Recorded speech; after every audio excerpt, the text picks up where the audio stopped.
Bueno, hola, ¿qué tal? Vamos a comenzar con esta clase del día de hoy. El día de hoy vamos a revisar la segunda parte de los portafolios dietarios, que corresponde también, digamos, a un seguimiento de lo que hemos estado trabajando durante la materia de micronutrientes y terapia antioxidante, ¿ok?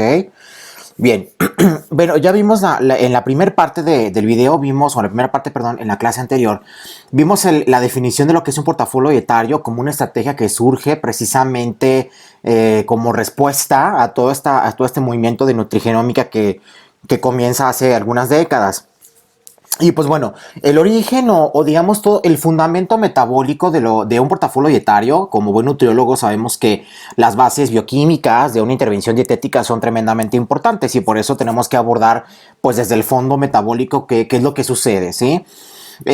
Surge precisamente de las ciencias ómicas, donde este grupo de ciencias, que así se les llamó en los años 80, son ciencias que permiten estudiar un gran número de moléculas que tienen implicaciones metabólicas e implicaciones funcionales, según la definición de Frigolet.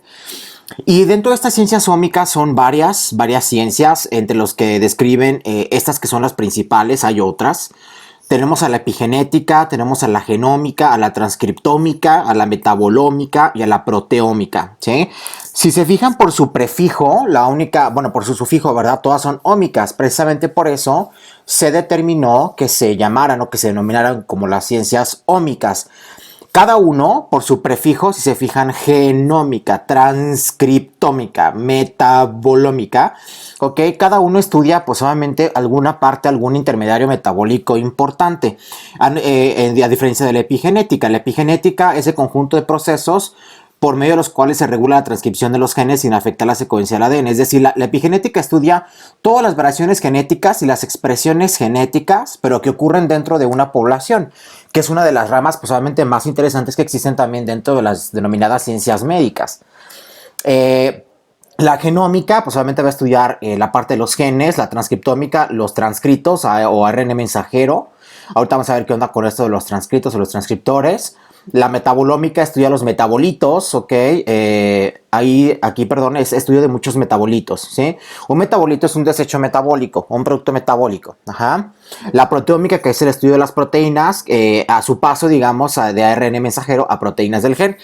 Para poder entender cada una de estas ciencias, parte de lo que se le llama el dogma central de la biología molecular, es decir, el paso desde lo que es el ADN dentro del núcleo celular hasta que se convierte o hasta que se codifica en alguna proteína funcional. Y sabemos que esa proteína puede tener pues diferentes funciones y las proteínas son tremendamente importantes o tienen una gran importancia dentro del cuerpo.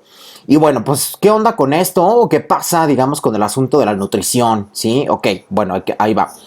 Resulta que, bueno, en los años 2000, por ahí algunos autores empezaron a trabajar o aplicar estos principios de las ciencias ómicas a lo que es la parte nutricional, considerando dos situaciones, la parte del nutrimento o la acción del nutrimento sobre el ADN, o por el otro lado, la respuesta del ADN a ciertos nutrimentos específicos.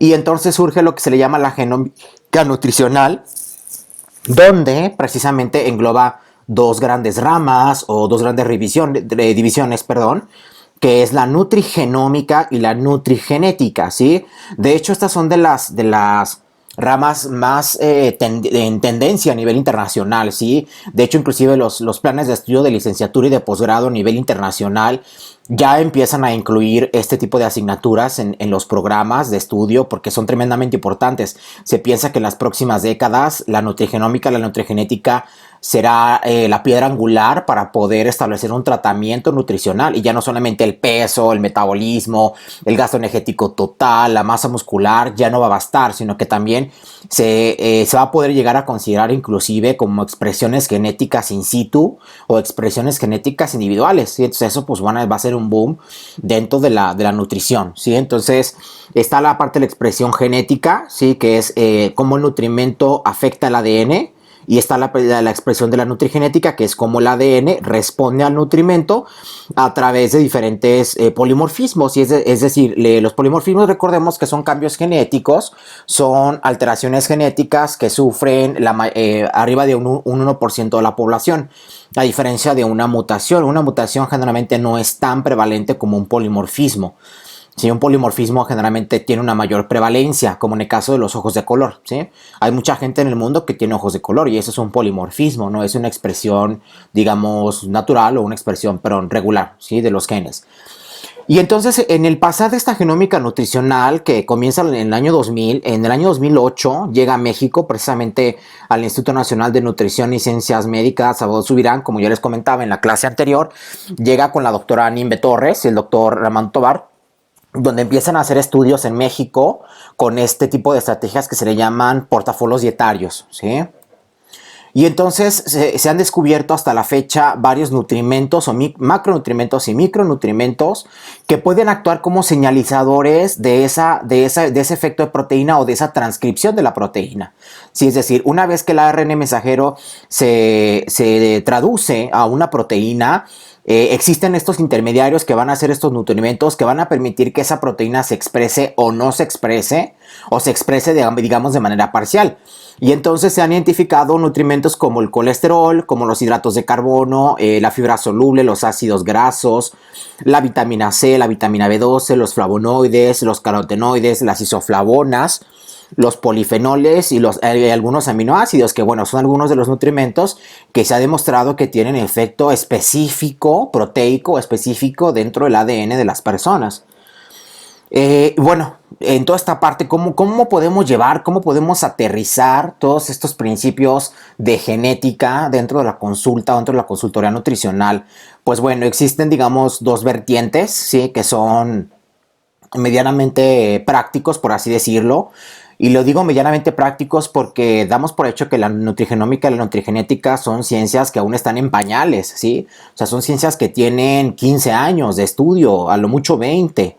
Entonces, pues solamente es poco lo que todavía se sabe, es poco la parte aplicativa y los estudios y las líneas de investigación todavía se siguen desarrollando, pero bueno, hasta donde hemos trabajado o digamos hasta donde yo he investigado, sí, en esta parte de la aplicación de estas prácticas de genómica nutricional, pues bueno, tenemos, o yo las divido en dos grandes grupos. Aquellas que tienen nutrición basada en evidencia, con V, aquí lo llamo con V, y aquellas que no tienen nutrición basada en evidencia o que tienen poca nutrición basada en evidencia, ¿sí? En este caso, por ejemplo, en el caso de los que tienen nube, que están perfectamente estructurados y diseñados, están los portafolios dietarios, que ya lo trabajamos, vimos ejemplos de portafolios dietarios, la clase anterior, y que yo les decía que ustedes los pueden aplicar dentro de su consulta, ¿sí? O sea, un portafolio dietario se puede aplicar perfectamente dentro de la consulta. Y aquí, digamos, las limitaciones que se han tenido es que la mayor parte de los estudios han sido en especies pequeñas, como en ratones o en roedores, o algunos han sido, perdón, en tipo in vitro, y muy pocos estudios todavía han sido en humanos. Entonces, pues todavía falta, digamos, esta línea, todavía falta ampliar esta línea. También tenemos los alimentos funcionales, de los cuales también hemos estado trabajando, que de ellos ya se sabe, ya se tienen bastantes décadas. El problema con los alimentos funcionales, o no el problema, sino la limitante, es que realmente las dosis todavía son muy variables, ¿sí? Entonces no hay como una dosis estable o no hay una dosis estándar que permita precisamente llegar a una dosis que se le llama terapéutica, ¿sí? Y entonces, pues bueno, estos que están aquí, que son los portafolios dietarios y los alimentos funcionales, son los que se consideran de bajo costo, porque realmente tú puedes incluir alimentos muy baratos, como los nopales, como la soya, como las fibras, ¿sí? Que son, digamos, como la avena, sí, que son de bajo costo. Por otro lado, existen los nutracéuticos, que son preparados farmacológicos, ¿verdad? Que ya vienen en pastillita, que tienen el concentrado herbolario, que tienen los polifenoles, que están en un vehículo, que tienen un excipiente y que de alguna manera pudiesen ser distintos. Estos nutracéuticos, pues bueno, una desventaja es que no son tan baratos, ¿sí? Sí, son de un costo un poquito más elevados.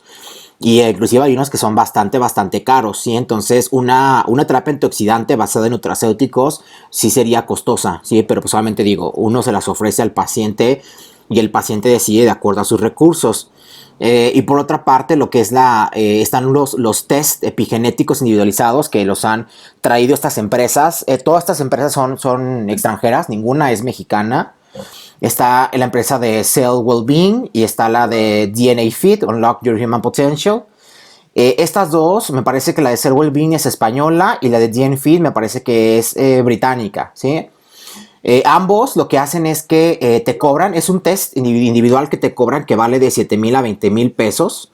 y te mandan un test, te mandan una cajita con un kit, ajá, te mandan a tu casa, te mandan un kit y en ese kit te dan como todas las instrucciones, te dan varios tubos de ensayo y lo que hacen es que te piden que pongas un cabello tuyo o una muestra de algo. Creo que es cabello en general y otros en ocasiones te piden saliva. Entonces pones cabello, al día siguiente ellos van y recogen esa muestra y la mandan a los laboratorios al extranjero.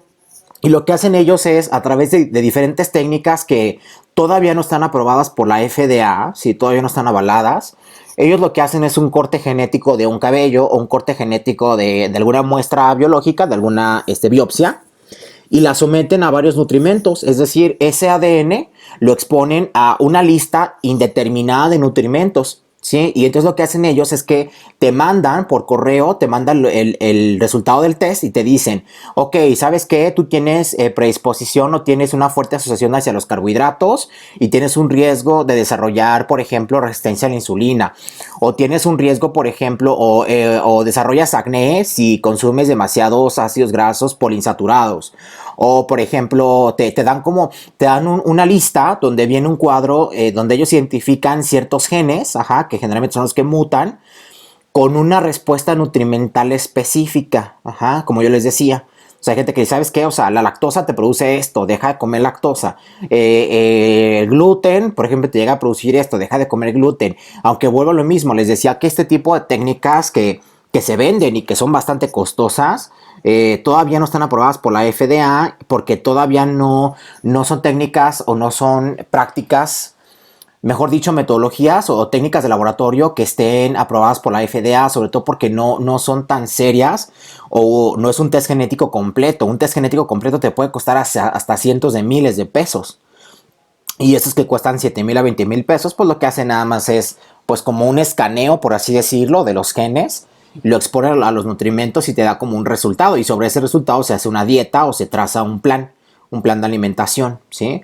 Obviamente el tipo de atención que se da aquí en México, generalmente son nutriólogos que están en contacto con estos laboratorios en su consulta. Te ofrecen el kit digamos, del test.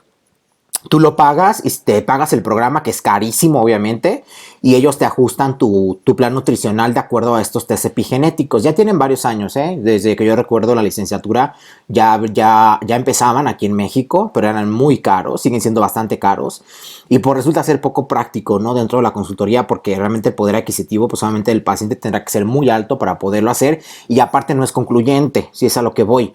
El nivel de nutrición basada en evidencia no es tan concluyente y eso hace pues que de alguna manera se asocie. Inclusive hay una investigación que se hizo con este tipo de test aquí en México, donde se dio seguimiento a 50 pacientes y de los 50 pacientes que se hicieron estos test epigenéticos, solamente 2 les funcionó.